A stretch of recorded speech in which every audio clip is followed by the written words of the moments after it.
नमस्कार साथियों, अपने YouTube चैनल तुलसी एस्ट्रो ज्योतिष में एक बार फिर से मैं आपका स्वागत करती हूं।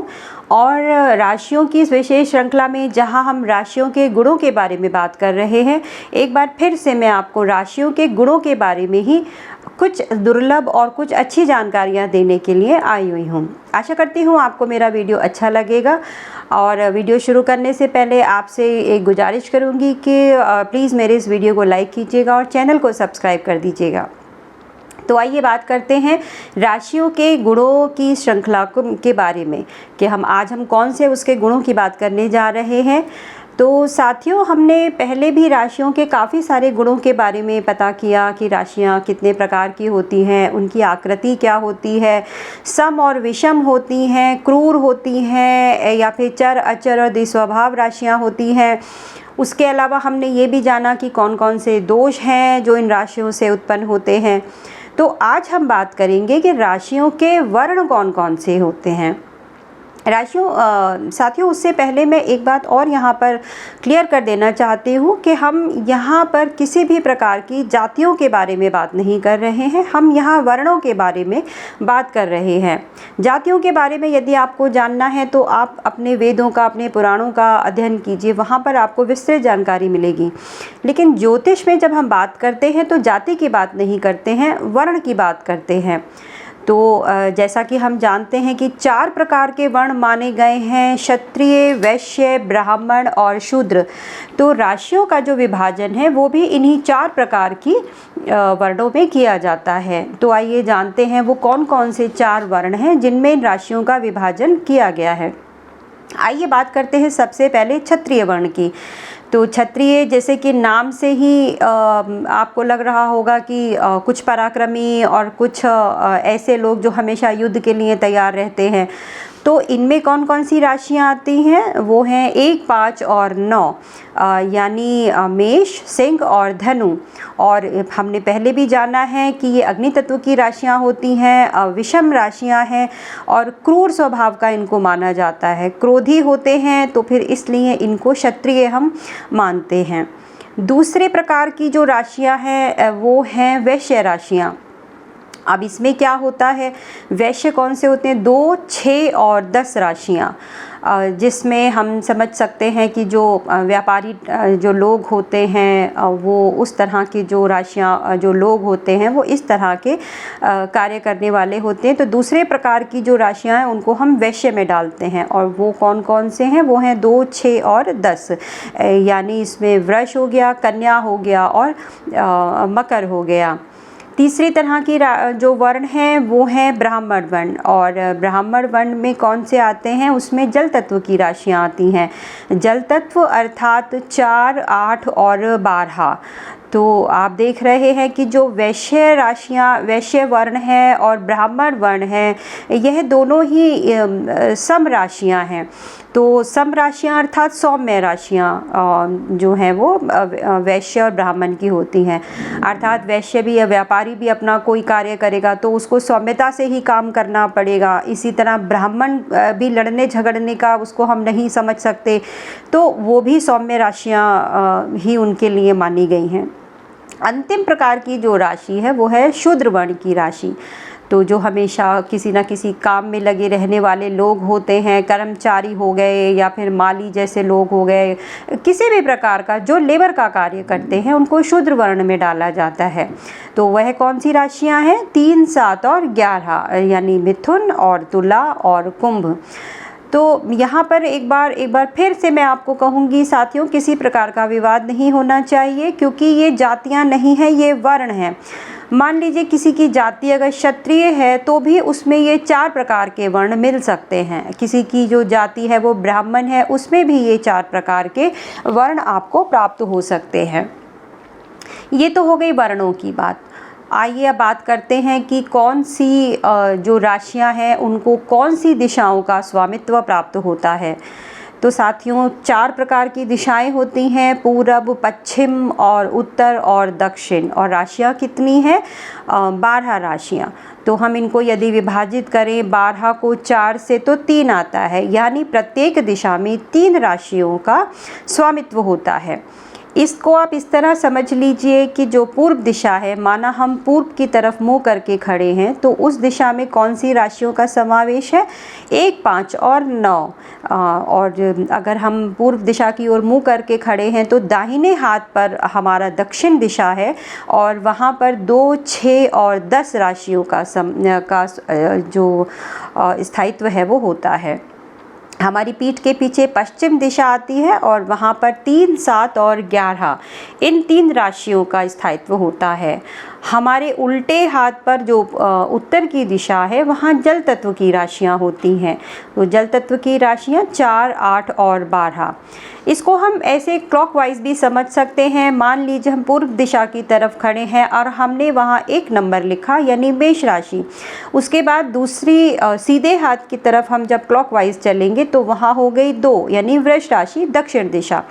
अब हम फिर से हमारी क्लॉकवाइज घड़ी चली तो हमारी पीठ के पीछे आया 3 नंबर यानी मिथुन राशि। और हमारे जब वो घड़ी फिर से घूमी तो फिर जो हमारा उत्तर है हमारे उल्टे हाथ की तरफ आ गई 4 यानी कर्क राशि। तो इसी तरह जब हम घूमेंगे तो हमें हर दिशा में 3 राशियाँ मिलेंगी। पूर्व दिशा में आएगी 1, 5, 9 और दक्षिण दिशा में आएगी 2, 6 और 10 और पश्चिम दिशा में आएगी 3, 7 और 11 और उत्तर दिशा में आएगी 4, 8 और 12। इस तरह हम कह सकते हैं कि इन जो राशियाँ हैं वो इस तरह से इन चारों दिशाओं में निरूपित होती हैं। साथियों, दिशाओं के ये जो हमने निरूपण किया है राशियों का, तो इसका जो है काफ़ी उपयोग है। इसको हम फलित करते समय भी यूज़ करते हैं, हम जब मुहूर्त लेते हैं तब भी इनका बहुत यूज़ होता है, वास्तु में भी ये बहुत काम आती हैं। अब मान लीजिए आपको मुहूर्त देखना है कि मुहूर्त क्या है और आपको यात्रा पर कहीं जाना है, तो आप कैसे समझेंगे कि ये जो समय है ये अच्छा समय चल रहा है यात्रा के लिए और हमें इस समय निकलना चाहिए। तो मान लीजिए आप पूर्व की तरफ मुंह करके खड़े हैं और चंद्रमा यदि पूर्व दिशा में यानी 1, 5, 9 राशियों में है तो फिर ये यात्रा के लिए अच्छा समय है। यदि चंद्रमा 2, 6 और 10 में है, आपके दाहिने हाथ पर पड़ रहा है, तो भी ये यात्रा के लिए उपयुक्त समय है। परंतु चंद्रमा यदि 3, 7 और 11 में है अर्थात आपकी पीठ के पीछे है, तो फिर ये मुहूर्त यात्रा के लिए ठीक नहीं है। इसी तरह जब उल्टे हाथ पर चंद्रमा आ गया तो भी वो जो समय है वो यात्रा के लिए ठीक नहीं है। और ये बात तब है जब आप पूर्व दिशा की ओर मुँह करके खड़े हैं। इसलिए साथियों, ये सब चीज़ें जो हैं जब हम फलित करते हैं, मुहूर्त देखते हैं, यात्रा देखते हैं, तब ये दिशाएं और उन दिशाओं से संबंधित राशियाँ, ये सब चीज़ें उनमें बहुत काम आती हैं। आइए हम बात करते हैं राशियों के तीसरे एक और गुण के बारे में जिसको त्रय गुण कहा जाता है। राशियाँ साथियों, जिस तरह से 3 दोष होते हैं जो हर बीमारी का कारण होते हैं, उसी तरह से त्रय गुण होते हैं जो सभी प्रकार के जो इस पूरे ब्रह्मांड में जितने भी गुण हैं वो इन्हीं 3 तरह के गुणों में आते हैं। इसके अलावा चौथा कोई गुण नहीं होता, 3 दोषों के अलावा चौथा कोई दोष नहीं होता। आइए गुणों के बारे में बात करते हैं। गुण कौन कौन से होते हैं? सतोगुण, रजोगुण और तमोगुण। तो सतोगुण जैसे नाम से ही लग रहा है कि अच्छे कार्य करने वाला, अच्छे विचारों वाला और अच्छी बातों को कहने और सुनने वाला, वो सभी लोग जो हैं वो सतोगुण वाले होते हैं। अब इनमें राशियाँ कौन सी आती हैं? तो राशियाँ इसमें आती है चंद्रमा की राशि कर्क, सूर्य की राशि सिंह और गुरु की दोनों राशियाँ जिसमें धनु और मीन है। दूसरा गुण है रजोगुण। रजोगुण क्या? यानी राजा के समान गुणों वाला, कि ज़रूरत पड़े तो मतलब प्रजा की भलाई भी करें और ज़रूरत पड़े तो प्रजा को दंड भी दें। तो ये हो गया रजोगुण। अब रजोगुण में कौन सी राशियां हैं? मंगल की राशियां 1 और 8 यानी मेष और वृश्चिक, और दूसरी है शुक्र की राशियां 2 और 7, 2 यानी वृष और 7 यानी तुला। तीसरे प्रकार का गुण होता है तमोगुण, और जिसमें बुध की और शनि की दोनों राशियां आती हैं, यानी 3 और 6, जिसके हम मिथुन और कन्या, और शनि की दोनों राशियां 10 और 11 यानी मकर और कुंभ। आपको लग रहा होगा कि इतना लंबा डिस्कशन करने का क्या फ़ायदा है और इन राशियों के गुणों को जानने का क्या लाभ है। तो तो राशियों तो साथियों फलित करने के लिए आप कैसे जानेंगे कि किसी व्यक्ति के अंदर क्या गुण है और वो किस तरह का कार्य करेगा, किस तरह की उसकी प्रकृति होगी, क्या वो सौम्य होगा, क्या वो क्रूर होगा, क्या वो गुस्सा करने वाला होगा और क्या वो शांत और अच्छे व्यक्तित्व का धनी होगा। तो ये सब चीज़ें हमें राशियों के गुणों से ही पता चलती हैं। तो आपके लगन पर जिन भी राशियों का प्रभाव है तो उनके आधार पर ही फलित किया जाएगा कि आप जो हैं वो क्या हैं, आपकी पर्सनालिटी क्या है, आपका कार्य कैसे होगा, आप जीवन में किस परिस्थिति को किस तरह से हैंडल करेंगे।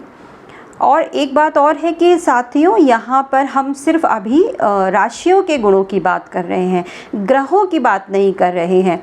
हमने जैसे यहाँ पर हमने राशियों की बात की है, सूर्य की राशि, चंद्रमा की राशि, शुक्र की राशि और गुरु की राशि, बुध की राशि, शनि की राशि।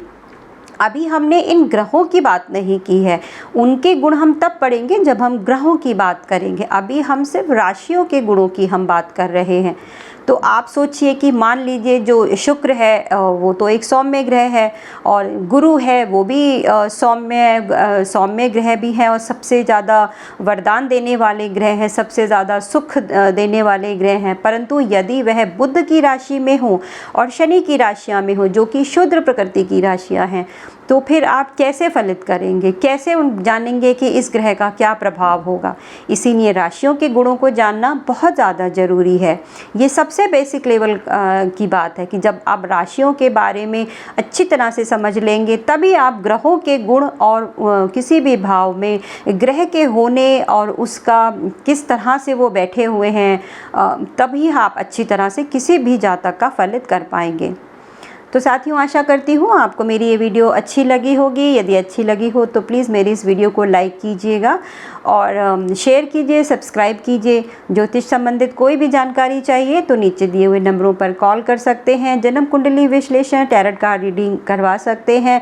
यदि आप ज्योतिष संबंधित कोर्स करना चाहते हैं, टैरोट कार्ड रीडिंग सीखना चाहते हैं तो भी आप इन नंबरों पर कॉल या व्हाट्सएप कर सकते हैं। इसके साथ यहीं अपनी वीडियो को मैं समाप्त करती हूँ। आपका दिन शुभ रहे। नमस्कार।